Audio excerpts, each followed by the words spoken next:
السلام علیکم friends, welcome back to top smarties drama serial Khush Naseebi. تو فائنلی نرمین نے ہمایوں کو اپنا مان ہی لیا۔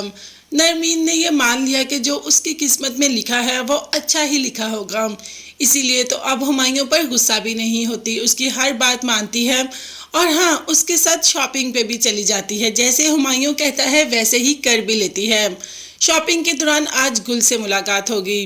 گل نے ہمایوں کو بالکل صحیح دیکھا تو اپنے گھر ڈنر پر ہی انوائٹ کر لیا، لیکن نرمین نے بھی کچھ نہیں کہا۔ ہمایوں نے جب نرمین کی طرف دیکھا تو نرمین نے بھی ہاں کر دی۔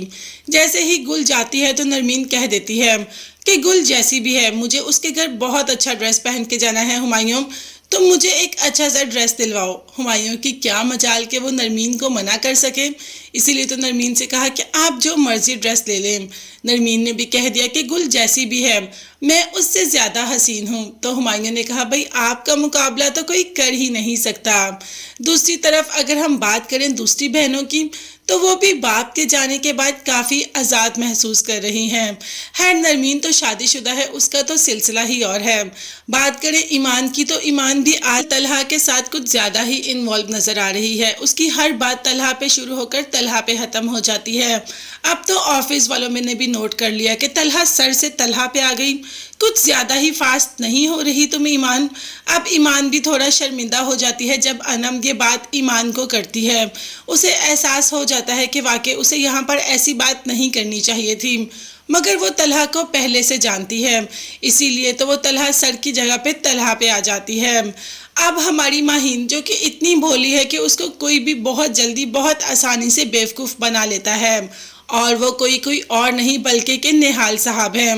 اب تو کہہ دیا ماہین کو کہ جس کو تم ڈشز بنا کر دیتی ہو ان کو اب تم سے ملنا ہے، جبکہ ماہین نے کہا کہ ایسا کچھ بھی نہیں ہو سکتا۔ نہال نے کہا کہ کیوں کچھ نہیں ہو سکتا؟ ماہین نے کہا کہ ایمان سے کیا کہوں گی؟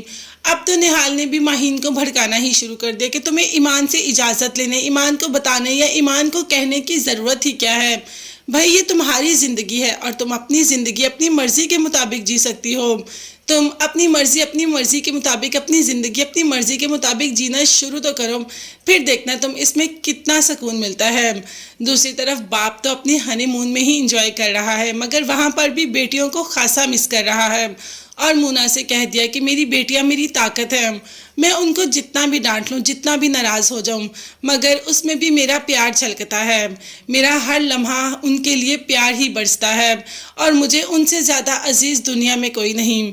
اب باپ کو تو بیٹیوں سے عزیز کوئی نہیں، بیٹیوں کا دیکھتے ہیں کہ بیٹیاں باپ کے منہ پر کیسا لیپا توپی کرتی ہیں، مگر تب تک کے لیے چینل کو سبسکرائب کیجیے گا۔ نیکسٹ ویڈیوز تک کے لیے اللہ حافظ، bye bye and take care.